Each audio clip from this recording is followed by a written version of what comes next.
What's going on, guys? Teddy Baldessar here.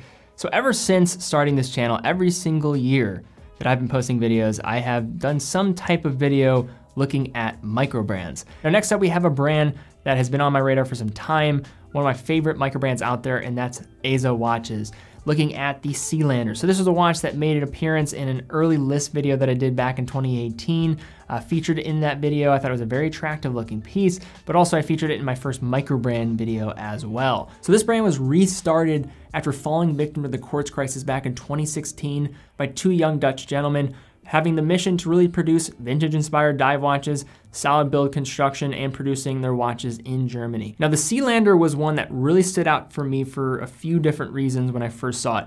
One, I really liked the overall design style of it. It was simple, but also very well done. Had a nice price, around $769. Case size, 41 millimeters, a little bit on the thicker end, but that lug to lug at 48.8 millimeters was really solid. You're getting this ETA movement inside of here, producing and regulating and casing their watches in Germany. Nice water resistance of 300 meters, has a ceramic bezel, and I think it's just one of those watches that kind of just checks off the boxes. And now looking across their different watches that they've produced since, this was their first kind of flagship model that they presented to the market. Now have their Air Fighter, they have their 1972, which is another interesting looking piece. Yes, their watches are a little bit more expensive, but when you factor in that made in Germany, nice specs on their pieces, and I think just nicely designed watches, I think that all comes together to give a lot of reasoning behind that price.